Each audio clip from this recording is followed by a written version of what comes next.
धिक्कार कहानी मुंशी प्रेमचंद। ईरान और यूनान में घोर संग्राम हो रहा था। ईरानी दिन दिन बढ़ते जाते थे और यूनान के लिए संकट का सामना था। देश के सारे व्यवसाय बंद हो गए थे। हल की मुठिया पर हाथ रखने वाले किसान तलवार की मुठिया पकड़ने के लिए मजबूर हो गए। डंडी तौलने वाले भाले तौलते थे। सारा देश आत्मरक्षा के लिए तैयार हो गया था। फिर भी शत्रु के कदम दिन दिन आगे ही बढ़ते आते थे। जिस ईरान को यूनान कई बार कुचल चुका था, वही ईरान आज क्रोध के आवेग की भांति सिर पर चढ़ आता था। मर्द तो रणक्षेत्र में सिर कटा रहे थे और स्त्रियां दिन दिन की निराशाजनक खबरें सुनकर सूखी जाती थीं। क्यों कर लाज की रक्षा होगी?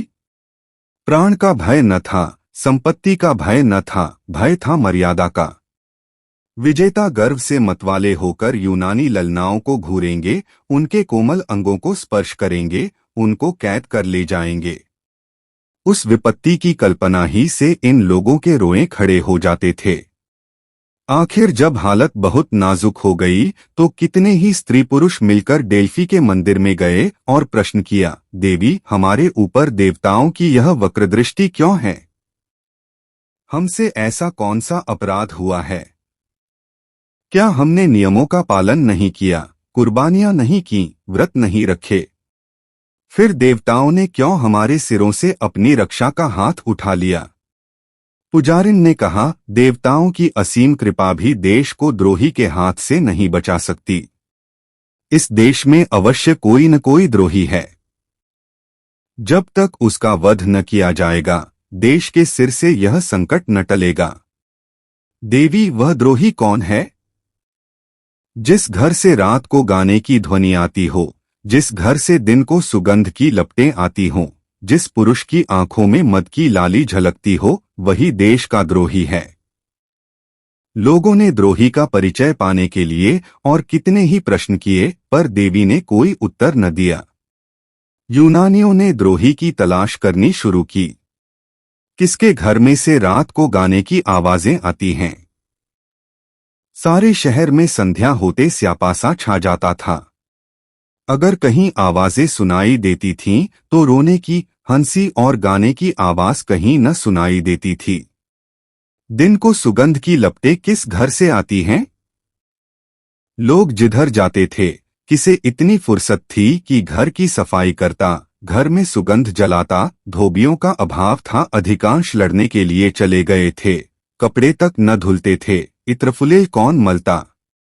किसकी आंखों में मद की लाली झलकती है? लाल आंखें दिखाई देती थी, लेकिन यह मद की लाली न थी, यह आंसुओं की लाली थी। मदिरा की दुकानों पर खाक उड़ रही थी। इस जीवन और मृत्यु के संग्राम में विलास की किसे सूझती? लोगों ने सारा शहर छान मारा, लेकिन एक भी आंख ऐसी नजर न आई जो मद से लाल हो। कई दिन गुजर गए। शहर में पल पल पर रणक्षेत्र से भयानक खबरें आती थीं और लोगों के प्राण सूख जाते थे। आधी रात का समय था। शहर में अंधकार छाया हुआ था, मानो श्मशान हो। किसी की सूरत न दिखाई देती थी। जिन नाट्यशालाओं में तिल रखने की जगह न मिलती थी, वहां सियार बोल रहे थे। जिन बाजारों में मंचले जवान अस्त्र शस्त्र सजाएं ऐंठते फिरते थे, वहां उल्लू बोल रहे थे। मंदिरों में न गाना होता था न बजाना। प्रासादों में अंधकार छाया हुआ था। एक बूढ़ा यूनानी, जिसका इकलौता लड़का लड़ाई के मैदान में था, घर से निकला और न जाने किन विचारों की तरंग में देवी के मंदिर की ओर चला। रास्ते में कहीं प्रकाश न था, कदम कदम पर ठोकरें खाता था, पर आगे बढ़ता चला जाता। उसने निश्चय कर लिया, किया तो आज देवी से विजय का वरदान लूंगा या उनके चरणों पर अपने को भेंट कर दूंगा। सहसा वह चौंक पड़ा। देवी का मंदिर आ गया था और उसके पीछे की ओर किसी घर से मधुर संगीत की ध्वनि आ रही थी। उसको आश्चर्य हुआ, इस निर्जन स्थान में कौन इस वक्त रंगरेलियां मना रहा है? उसके पैरों में पर लग गए, मंदिर के पिछवाड़े जा पहुंचा। उसी घर से जिसमें मंदिर की पुजारिन रहती थी, गाने की आवाजें आती थीं। वृद्ध विस्मित होकर खिड़की के सामने खड़ा हो गया। चिराग तले अंधेरा। देवी के मंदिर के पिछवाड़े यह अंधे। बूढ़े ने द्वार झांका। एक सजे हुए कमरे में मोमबत्तियां झाड़ों में जल रही थीं। साफ सुथरा फर्श बिछा था और एक आदमी मेज पर बैठा हुआ गा रहा था। मेज पर शराब की बोतल और प्यालियां रखी हुई थीं। दो गुलाम मेज के सामने हाथ में भोजन के थाल खड़े थे, जिसमें से मनोहर सुगंध की लपटें आ रही थीं। बूढ़े यूनानी ने चिल्लाकर कहा, यही देशद्रोही है, यही देशद्रोही है। मंदिर की दीवारों ने दोहराया, द्रोही है। बगीचे की तरफ से आवाज आई, द्रोही है। मंदिर की पुजारिन ने घर में से सिर निकालकर कहा, हाँ, द्रोही है। यह देशद्रोही उसी पुजारिन का बेटा पासोनियस था। देश में रक्षा के जो उपाय सोचे जाते, शत्रुओं का दमन करने के लिए जो निश्चय किए जाते, उनकी सूचना यह ईरानियों को दे दिया करता था। सेनाओं की प्रत्येक गति की खबर ईरानियों को मिल जाती थी और उन प्रयत्नों को विफल बनाने के लिए वे पहले से तैयार हो जाते थे। यही कारण था कि यूनानियों को जान लड़ा देने पर भी विजय न होती थी। इसी कपट से कमाए हुए धन से वह भोगविलास करता था। उस समय जबकि देश में घोर संकट पड़ा हुआ था, उसने अपने स्वदेश को अपनी वासनाओं के लिए बेच दिया। अपने विलास के सिवा और किसी बात की चिंता न थी। कोई मरे या जिए, देश रहे या जाए, उसकी बला से। केवल अपने कुटिल स्वार्थ के लिए देश की गर्दन में गुलामी की बेड़ियां डलवाने पर तैयार था। पुजारिन अपने बेटे के दुराचरण से अनभिज्ञ थी। वह अपनी अंधेरी कोठरी से बहुत कम निकलती, वहीं बैठी जब तप किया करती थी। परलोक चिंतन में उसे इहलोक की खबर न थी। मनेंद्रियों ने बाहर की चेतना को शून्य सा कर दिया था। वह इस समय भी कोठरी के द्वार बंद किए देवी से अपने देश के कल्याण के लिए वंदना कर रही थी कि सहसा उसके कानों में आवाज आई, यही द्रोही है, यही द्रोही है। उसने तुरंत द्वार खोलकर बाहर की ओर झांका। पासोनियम के कमरे से प्रकाश की रेखाएं निकल रही थीं और उन्हीं रेखाओं पर संगीत की लहरें नाच रही थीं। उसके पैरतले से जमीन सी निकल गई। कलेजा धक से हो गया। ईश्वर, क्या मेरा बेटा देशद्रोही है? आप ही आप किसी अंत प्रेरणा से पराभूत होकर वह चिल्ला उठी, हाँ, यही देशद्रोही है। यूनानी स्त्री पुरुषों के झुंड उमड़ पड़े और पासोनियस के द्वार पर खड़े होकर चिल्लाने लगे, ही देशद्रोही है। पासोनियस के कमरे की रोशनी ठंडी हो गई। संगीत भी बंद था, लेकिन द्वार पर प्रतिक्षण नगरवासियों का समूह बढ़ता जाता था और रह रहकर सहस्त्रों कंठों से ध्वनि निकलती थी, यही देशद्रोही है। लोगों ने मशालें जलाई और अपने लाठीडंडे संभाल कर मकान में घुस पड़े। कोई कहता था, सिर उतार लो। कोई कहता था, देवी के चरणों पर बलिदान कर दो। कुछ लोग उसे कोठे से नीचे गिरा देने पर आग्रह कर रहे थे। पासोनियस समझ गया कि अब मुसीबत की घड़ी सिर पर आ गई। तुरंत जीने से उतरकर नीचे की ओर भागा और कहीं शरण की आशा न देखकर देवी के मंदिर में जा घुसा। अब क्या किया जाए? देवी की शरण जाने वाले को अभयदान मिल जाता था। परंपरा से यही प्रथा थी। मंदिर में किसी की हत्या करना महापाप था, लेकिन देशद्रोही को इसने सस्ते कौन छोड़ता। भांति भांति के प्रस्ताव होने लगे। सुअर का हाथ पकड़कर बाहर खींच लो। ऐसे देशद्रोही का वध करने के लिए देवी हमें क्षमा कर देंगी। देवी, आप उसे क्यों नहीं निगल जाती? पत्थरों से मारो, पत्थरों से, आप निकलकर भागेगा। निकलता क्यों नहीं रे कायर? वहां क्या मुंह में कालिख लगाकर बैठा हुआ है? रात भर यही शोर मचा रहा और पासोनियस न निकला। आखिर यह निश्चय हुआ कि मंदिर की छत खोदकर फेंक दी जाए और पासोनियस दोपहर की धूप और रात की कड़ाके की सर्दी में आप ही आप अकड़ जाए। बस फिर क्या था? आन की आन में लोगों ने मंदिर की छत और कलश ढा दिए। अभगा पासोनियस दिन भर तेज धूप में खड़ा रहा। उसे जोर की प्यास लगी, लेकिन पानी कहाँ? भूख लगी पर खाना कहाँ? सारी जमीन तवे की भांति जलने लगी, लेकिन छाह कहाँ? इतना कष्ट उसे जीवन भर में न हुआ था। मछली की भांति तड़पता था और चिल्ला चिल्ला कर लोगों को पुकारता था, मगर वहां कोई उसकी पुकार सुनने वाला न था। बार बार कस्में खाता था कि अब फिर मुझसे ऐसा अपराध न होगा, लेकिन कोई उसके निकट न आता था। बार बार चाहता था कि दीवार से टकराकर प्राण दे दे, लेकिन यह आशा रोक देती थी कि शायद लोगों को मुझ पर दया आ जाए। वह पागलों की तरह जोर जोर से कहने लगा, मुझे मार डालो, एक क्षण में प्राण ले लो, इस भांति जला जला कर न मारो। ओ हत्यारों, तुमको जरा भी दया नहीं। दिन बीता और रात, भयंकर रात आई। ऊपर तारागण चमक रहे थे, मानो उसकी विपत्ति पर हंस रहे हों। ज्यों ज्यों रात बीतती थी, देवी विकराल रूप धारण करती जाती थी। कभी वह उसकी ओर मुंह खोलकर लपकती, कभी उसे जलती हुई आंखों से देखती। उधर क्षण सर्दी बढ़ती जाती थी। पासोनियस के हाथ पांव अकड़ने लगे, कलेजा कांपने लगा। घुटनों में सिर रखकर बैठ गया और अपनी किस्मत को रोने लगा। कुर्ते की खींचकर कभी पैरों को छिपाता, कभी हाथों को, यहाँ तक कि इस खींचातानी में कुर्ता भी फट गया। आधी रात जाते जाते बर्फ गिरने लगी। दोपहर को उसने सोचा गर्मी ही सबसे कष्टदायक है। ठंड के सामने उसे गर्मी की तकलीफ भूल गई। आखिर शरीर में गर्मी लाने के लिए एक हिम्मत सूझी। वह मंदिर में इधर उधर दौड़ने लगा, लेकिन विलासी जीव था, जरा देर में हाँफ कर गिर पड़ा।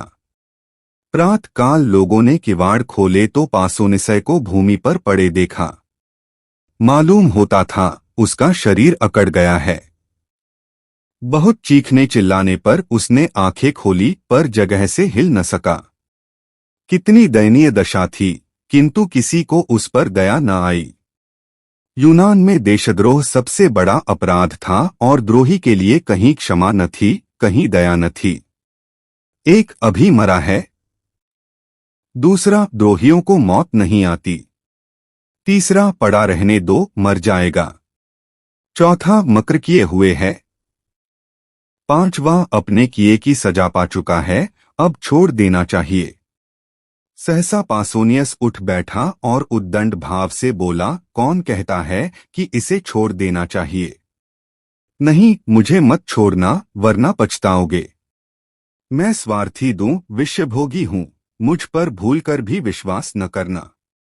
आह, मेरे कारण तुम लोगों को क्या क्या झेलना पड़ा, इसे सोचकर मेरा जी चाहता है कि अपनी इंद्रियों को जलाकर भस्म कर दूं।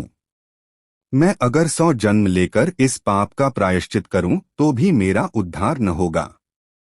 तुम भूलकर भी मेरा विश्वास न करो। मुझे स्वयं अपने ऊपर विश्वास नहीं। विलास के प्रेमी सत्य का पालन नहीं कर सकते। मैं अब भी आपकी कुछ सेवा कर सकता हूं। मुझे ऐसे ऐसे गुप्त रहस्य मालूम हैं, जिन्हें जानकर आप ईरानियों का सहार कर सकते हैं। लेकिन मुझे अपने ऊपर विश्वास नहीं है, और आपसे भी यह कहता हूं कि मुझ पर विश्वास न कीजिए। आज रात को देवी की मैंने सच्चे दिल से वंदना की है, और उन्होंने मुझे ऐसे यंत्र बताए हैं जिनसे हम शत्रुओं को परास्त कर सकते हैं, ईरानियों के बढ़ते हुए दल को आज भी आन की आन में उड़ा सकते हैं। लेकिन मुझे अपने ऊपर विश्वास नहीं है। मैं यहां से बाहर निकलकर इन बातों को भूल जाऊंगा। बहुत संशय है कि फिर ईरानियों की गुप्त सहायता करने लगूं। इसलिए मुझ पर विश्वास न कीजिए। एक यूनानी देखो देखो क्या कहता है, दूसरा सच्चा आदमी मालूम होता है, तीसरा अपने अपराधों को आप स्वीकार कर रहा है, चौथा इसे क्षमा कर देना चाहिए और यह सब बातें पूछ लेनी चाहिए, पांचवा देखो यह नहीं कहता कि मुझे छोड़ दो। हमको बार बार याद दिलाता जाता है कि मुझ पर विश्वास न करो। छठा, रात भर के कष्ट ने होश ठंडे कर दिए, अब आंखें खुली है। पासोनियस, क्या तुम लोग मुझे छोड़ने की बातचीत कर रहे हो? मैं फिर कहता हूं, मैं विश्वास के योग्य नहीं हूं। मैं द्रोही हूं। मुझे ईरानियों के बहुत से भेद मालूम हैं। एक बार उनकी सेना में पहुंच जाऊं तो उनका मित्र बनकर सर्वनाश कर दूं, पर मुझे अपने ऊपर विश्वास नहीं है। एक यूनानी धोखेबाज इतनी सच्ची बात नहीं कह सकता। दूसरा, पहले स्वार्थांध हो गया था, पर अब आंखें खुली हैं। तीसरा, देशद्रोही से भी अपने मतलब की बातें मालूम कर लेने में कोई हानि नहीं है। अगर वह अपने वचन पूरे करे तो हमें इसे छोड़ देना चाहिए। चौथा, देवी की प्रेरणा से इसकी कायापलट हुई है। पांचवा, पापियों में भी आत्मा का प्रकाश रहता है और कष्ट पाकर जागृत हो जाता है।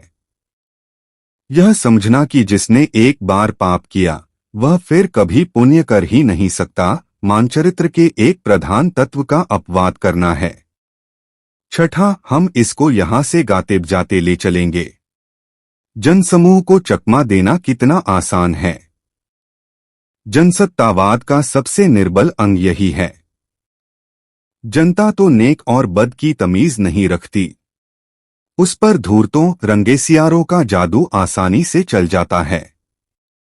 अभी एक दिन पहले जिस पासोनियस की गर्दन पर तलवार चलाई जा रही थी, उसी को जलूस के साथ मंदिर से निकालने की तैयारियां होने लगीं, क्योंकि वह धूर्त था और जानता था कि जनता की कील क्यों कर घुमाई जा सकती है। एक स्त्री, गाने बजाने वालों को बुलाओ, पासोनियस शरीफ है। दूसरी, हाँ, पहले चलकर उससे क्षमा मांगो, हमने उसके साथ जरूरत से ज्यादा सख्ती की। पासोनियस, आप लोगों ने पूछा होता तो मैं कल ही सारी बातें आपको बता देता, तब आपको मालूम होता कि मुझे मार डालना उचित है या जीता रखना। कई स्त्री पुरुष, हाय हाय, हमसे बड़ी भूल हुई। हमारे सच्चे पासोनियस। सहसा एक वृद्धा स्त्री किसी तरफ से दौड़ती हुई आई और मंदिर के सबसे ऊंचे जीने पर खड़ी होकर बोली, तुम लोगों को क्या हो गया है? यूनान के बेटे आज इतने ज्ञानशून्य हो गए हैं कि झूठे और सच्चे में विवेक नहीं कर सकते। तुम पासोनियस पर विश्वास करते हो? जिस पासोनियस ने सैकड़ों स्त्रियों और बालकों को अनाथ कर दिया, सैकड़ों घरों में कोई दिया जलाने वाला न छोड़ा, हमारे देवताओं का, हमारे पुरुषों का घोर अपमान किया, उसकी दो चार चिकनी चुपड़ी बातों पर तुम इतने फूल उठे। याद रखो, अब की पासोनियस बाहर निकला तो फिर तुम्हारी कुशल नहीं। यूनान पर ईरान का राज्य होगा और यूनी ललनाएं ईरानियों की कुदृष्टि का शिकार बनेंगी। देवी की आज्ञा है कि पासोनियस फिर बाहर न निकलने पाए। अगर तुम्हें अपना देश प्यारा है, अपनी माताओं और बहनों की आबरू प्यारी है, तो मंदिर के द्वार को चिन दो, जिससे देशद्रोही को फिर बाहर न निकलने और तुम लोगों को बहकाने का मौका न मिले। यह देखो, पहला पत्थर मैं अपने हाथों से रखती हूं। लोगों ने विस्मित होकर देखा, यह मंदिर की पुजारिन और पासोनियस की माता थी। दम के दम में पत्थरों के ढेर लग गए और मंदिर का द्वार चुन दिया गया। पासोनियस भीतर दांत पीसता रह गया। वीर माता, तुम्हें धन्य है। ऐसी ही माता से देश का मुख उज्ज्वल होता है, जो देशहित के सामने मातृस्नेह की धूल बराबर परवाह नहीं करती। उनके पुत्र देश के लिए होते हैं, देश पुत्र के लिए नहीं होता। भाइयों बहनों, कैसा लगा हमारा प्रोग्राम? और भी अच्छे प्रोग्राम देखने के लिए हमारे इस चैनल को सब्सक्राइब, शेयर और लाइक करके सपोर्ट करें। दोस्तों, 1 लाख सब्सक्राइबर करने की मेहरबानी करें प्लीज।